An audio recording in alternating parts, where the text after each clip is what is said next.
Wind Ida, Wind Ida, Wind Ida, Wind Ida, Wind Ida, Wind Ida, Wind Ida, Wind Ida.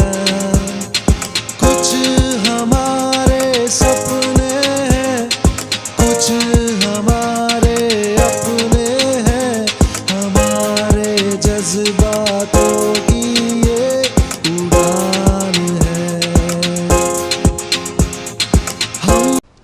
नमस्कार, MP live news से मैं अटल शुक्ला। सीधी बात खास मुलाकात में आज हमारे बीच हैं एक मेहमान जिनका नाम है अतीशा श्रीवास्तव, जो पैडल पैंथर की लीड मेंबर हैं और जो रीवा शहर में अभी फ्लाईओवर का निर्माण हुआ है और उनमें जो सुंदर सुंदर पेंटिंग्स आपको देखने को मिल रही है, उसके पीछे एक बड़ा योगदान है अतीशा श्रीवास्तव का। जो कलर कॉम्बिनेशन है या जिस तरह की पेंटिंग्स हैं, उनके पीछे की जो थीम्स हैं उनको डिजाइन करने वाली हैं अतीशा श्रीवास्तव। तो आइए रूबरू कराते हैं अतीशा जी से। सबसे पहले स्वागत है हमारे channel. Thank you so much. अभी जो फ्लाईओवर का मॉडिफिकेशन कराया गया है उसमें शायद आपका बड़ा योगदान है, और ये कैसे इतना सुंदर आपने किया। और अगर हम बात करें पेंटिंग्स में तो जो थीम दी गई है उसके पीछे की क्या कहानी है, कैसे आपने अलग अलग थीम्स दिए और कैसे आइडियाज आए आपके मन में? अच्छा, सबसे पहले तो हमारा जो फ्लाईओवर है उसमें करीब 33 पिलर्स हैं टोटल, जो राउंड वाले हैं और जो आपके प्लेन हैं। उसमें एक्चुअली कलेक्टर सर ने स्पेशली हमने पहले से इंस्ट्रक्ट किया था कि आपको हर पिलर में अलग अलग पेंटिंग मुझे चाहिए, आपका सब में डिफरेंट होना चाहिए, कुछ भी एक उसमें मोनोटोनस नहीं होना चाहिए। और तो हमने डिसाइड किया कि पूरा एक कलर पैलेट बनेगा। तो अगर आप पिलर्स को देखेंगे तो एक प्रॉपर कलर पैलेट बना हुआ है जिस पे हमने ट्रॉपिकल कलर्स का यूज़ किया है, जो रेनबो कलर्स होते हैं बेसिकली। तो उसमें जो सबसे ज़्यादा वाइब्रेंट कलर होते हैं उसको, उस पैलेट को हमने यूज़ किया। एक्चुअली पहले जब हमने सीएम सर आने वाले थे रीवा पे, उनका विज़िट था, तब हमने ट्राई किया था उन पिलर्स पे डिज़ाइन करने का। तो तब आई थिंक आपने देखा होगा तो वो पिलर्स रेड में थे, उसके बाद अब थोड़े चेंजेस आए। तो एक्चुअली जब हमने उनमें पेंटिंग का ट्राई किया था वो इंटरसेक्ट थी जो पिलर्स थे, जिसमें ड्रॉ करना बहुत ज़्यादा मुश्किल था। तो जब हमने फिर बाकी के पिलर्स सोचे कि अब क्या किया जाए, तो फिर हमने सोचा कि इस पर, क्योंकि वो थोड़ा सा मशरूम टाइप में ऐसा था उसका शेप, तो फिर हमने सोचा इस पर पिचवाई आर्ट ज़्यादा सुंदर लगेगा। और जो आपके जो नीचे के जो इंटरसेक्शन वाली वॉल है उस पे फिर हमने सिंपल सी लाइंस देने का सोचा। उसके बाद जो हमारी वॉल्स हैं, और तो हमें कलेक्टर सर ने बोला था कि आप ग्राफिटी वगैरह का यूज़ कर सकते हो। ग्राफिटी में दिक्कत ये आती है कि ग्राफिटी बेसिकली होती है स्प्रे पेंट से, एंड उसके लिए अलग से आर्टिस्ट बहुत ही ज़्यादा ट्रेन रहते हैं, उनको स्ट्रीट आर्टिस्ट बोलते हैं, and they are very trained in that. पर अभी यहाँ पे रीवा में उनकी अवेलेबिलिटी उतनी थी नहीं। तो हमारे जो पेंटर्स थे उनने भी बहुत ज़्यादा इसमें मेहनत की है। मतलब मैंने काफ़ी उस पर सर्च करके जब उनको काम दिया तो बोलते तो थे मैम बहुत कठिन है, but they have done a fabulous job. और हमने सब में ज़्यादा से ज़्यादा ग्राफिटी करने की कोशिश करी है। तो आपको जो पूरी म्यूरल आर्ट, ग्राफिटी और आपका जैसे अनुराधा मैम ने बताया ट्राइबल आर्ट्स, तो कुछ ये पूरा कॉम्बिनेशन के साथ साथ हमने ये पेंटिंग्स डिज़ाइन किया। और कहीं कहीं से हमने इंस्पिरेशन भी लिया। जैसे अगर आप एक वॉल देखेंगे जिसमें साथ में लिखा है, तो उसमें हमने स्लोगन्स और ज़्यादा ऐड कर दिए हैं, लेकिन वो बेसिकली दिल्ली के लोधी स्ट्रीट आर्ट से हमने इंस्पायर होके वो किया था। तो यही सब ऐसे आइडियाज़ आते गए, और सबका कंट्रीब्यूशन आई गेस इसमें इम्पॉर्टेंट है। सबका उसमें कंट्रीब्यूशन है। Exactly. और एक व्यक्ति के सहयोग से नहीं, कई लोगों के समूह से ही कोई काम बड़ा होता है। जैसे आपने बताया कि कई चीज़ें आपने कॉपी भी की है और कहीं से लिया भी है। लोधी स्ट्रीट है दिल्ली में, लोधी स्ट्रीट से आपने लिया है। हाँ जी। लेकिन जो ट्राइबल आर्ट्स आपने बनाए हैं उसमें या बनवाए हैं, उसको आपने कहाँ से लिया है? Tribal art basically Madhya Pradesh का जो गोंड आर्ट है उसका हमने ट्राई किया है, और थोड़ा बहुत अफ्रीकन ट्राइब का जो आर्ट होता है वो हमने यूज़ किया है। पर अभी वो ऊपर का जो पार्ट है फ्लाईओवर का, उसमें अभी काम चल रहा है, वो अभी पूरा कंप्लीट नहीं हुआ है। लेकिन अभी नीचे के पिलर्स में हमने ट्राइबल आर्ट का यूज़ नहीं किया है, वो अभी ऊपर के पिलर्स जो मतलब जो ऊपर का आपका पार्ट है फ्लाईओवर का, उसमें कॉम्बिनेशन है। मतलब एमपी का है, अफ्रीकन है और कुछ कंटेम्प्रेरी ट्राइबल आर्ट है, और आपका एक जो बेसिक ट्राइबल आर्ट होता है वो है। अभी कितना काम बाकी है और कितना काम हो गया है? जितना काम हुआ है, अगर आपने कहा कि कलेक्टर सर ने हम पर भरोसा किया और हमने काम करके दिया भी, तो क्या उन्होंने किया आपको जैसे कि प्रोत्साहित किया? अभी जो जितना काम हो गया है उसको देखकर उन्होंने कुछ कहा?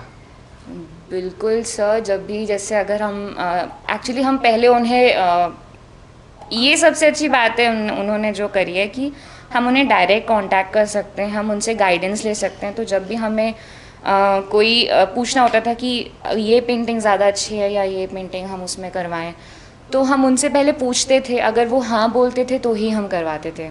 कभी कभी ऐसा भी होता था कि वो बिज़ी रहते थे तो रिप्लाई नहीं कर पाते थे, क्योंकि अब ही इज़ अ कलेक्टर, तो उस पर तो नहीं कह सकते। लेकिन जब उन्हें जैसी एक्चुअली उनने बोला ही था कि हम मुझे एकदम वाइब्रेंट कलर चाहिए, आई नीड कंटेम्प्रेरी आर्ट। तो बीइंग अ यूथ मुझे जो लगा कि कैसा जैसा मैं चाहती हूँ रीवा को, जैसा मैं सपोज करती हूँ कि ऐसा होना चाहिए स्ट्रीट में, ऐसी होनी चाहिए वॉल्स, मैंने वैसा करने की कोशिश करी। मैंने मम्मी को भी ऐसे आइडियाज़ दिए, मम्मी ने भी बोला अच्छा है। फिर कलेक्टर सर को भी काफ़ी आइडियाज़ अच्छे लगे, तो जैसे ही वो देखते थे ही get very excited about it कि आई वांटेड दिस ओनली, और मुझे बहुत अच्छा लगा, बहुत अच्छा काम है। So he has motivated a lot. काफ़ी उन्होंने देखकर उत्साहित भी हुए और मोटिवेट भी किया आपको, और लगातार आप उनके ही सानिध्य में और उनके निर्देशन में आपने पेंटिंग्स का काम कराया। चूँकि आप पैडल पैंथर की लीड मेंबर है, और पैडल पैंथर के माध्यम से भी कई अवेयरनेस के प्रोग्राम चलाए जा रहे हैं, और कई ऐसे काम शहर को लेकर, चाहे वो स्वच्छता को लेकर हो या और कई सारी चीज़ों को लेकर हो, चाहे ब्यूटी को लेकर हो, तो लगातार किए गए हैं। आगे की क्या रणनीति है, क्या प्लानिंग है, किस तरह से आपने आगे का प्लान डिजाइन किया है? देखिए, सबसे पहले तो मैं आपको पैडल पैंथर का थोड़ा सा बैकग्राउंड बताना चाहती हूँ कि जैसे पैडल पैंथर बेसिकली एक इनिशिएटिव है विद्या शिल्प एकेडमी का, और विद्या शिल्प एकेडमी चलता है साइनांजलि समिति के अंडर। और पैडल पैंथर का जो मोटिव है वो है सफाई करना और शहर का सौंदर्यकरण करना। तो हमारी आगे की भी यही कोशिश रहेगी कि हम अपने शहर को साफ रखें। देखिए, हम ट्राई तो पूरा कर रहे हैं, लेकिन कहीं ना कहीं कितना भी हम अवेयर कर लें, जब तक अंदर से सिटीजन्स खुद नहीं कोशिश करेंगे कि वो छोटी सी बात है कि खाना जब आप डिस्पोजल्स लेते हैं तो उसको डस्टबिन तक एटलीस्ट थोड़ा सा चल के अगर आप डाल दें, तो हो सकता है जो वहाँ का आसपास का कचरा हो वो ना हो। तो वो अभी हमें, ये हमारी जर्नी यही रहेगी कि हम सफाई ही करेंगे और शहर का सौंदर्यकरण नहीं करेंगे। मोटिव हमारा यही रहने वाला है, और थोड़ा बहुत अवेयरनेस का भी जैसे रहेगा। तो मोटिव तो हमारा ये है कि और हमेशा यही रहने वाला है। अभी हमारी बात पैडल पैंथर की लीड मेंबर अतीशा श्रीवास्तव से हुई। उन्होंने बताया कि पैडल पैंथर का जो मोटिव था वो शहर को स्वच्छ और सुंदर बनाना, लेकिन जब तक यहाँ के लोग जागरूक नहीं होंगे स्वच्छता को लेकर, तब तक हम सिर्फ सफाई ही करेंगे, और सफाई के लिए नहीं, हमारा मोटिव तो सर यही रहेगा, क्योंकि हमने हमारा जो आइडिया है वो यही है कि हमें इसे सुंदर बनाना with the help of street art, paintings, और भी अगर हो सकता है ऑर्डर मिले तो वो। लेकिन जो मैं मैसेज देना चाहती हूँ वो ये है कि सबको अवेयर होना पड़ेगा कि ये सिर्फ प्रशासन का काम नहीं है कि आप साफ़ सफाई करिए। आप अगर सुबह सिरमौर चौराहे जाएंगे तो आपको कोई ना कोई जैनिटर या सफाई कर्मचारी मिल जाएगा झाड़ू लगाते हुए, पूरा साफ़ कर देगा। पर अगर आप रात में वहाँ जाएंगे तो आपको भरा हुआ कचरा हर पिलर के पास मिलेगा। तो ये गलती शायद प्रशासन की तो नहीं है कि वो वहाँ आके कचरा फैला रहा है, या जो साफ़ सफाई कर्मचारी है वो फैला रहे हैं। कौन फैला रहा है? हम सभी हैं। तो हमें अवेयर होना पड़ेगा। आपने बहुत बड़ी बात कही कि कोई कितनी भी सफाई कर देगा, जब तक हम खुद अवेयर नहीं होंगे, जब तक हमारे अंदर सेल्फ अवेयरनेस नहीं होगा, तब तक शहर कभी स्वच्छ और सुंदर नहीं हो सकता। अभी जो शहर के अंदर फ्लाईओवर का निर्माण कराया गया, उसके अंदर जो सुंदर पेंटिंग्स देखने को मिल रही हैं और कई तरह के आर्ट्स उसमें दिख रहे हैं, उसमें एक बड़ा योगदान अतीशा जी का है। लगातार इनकी मेहनत और कलेक्टर सर के निर्देशन में इन्होंने बड़ा सुंदर पेंटिंग कराया है, जो एक बहुत शहर में बहुत बड़ा एक आकर्षण का केंद्र है। और आगे उम्मीद करते हैं कि ऐसी कई बार पेंटिंग्स इनके द्वारा पूरे शहर में दिखाई देंगी और लगातार हम इनके बारे में आपको अपडेट्स देते रहेंगे। कुछ भी नया काम ये करेंगी तो समय समय पर हम इनसे बात करके इनकी योजनाओं को आपके सामने लाते रहेंगे। तब तक के लिए धन्यवाद।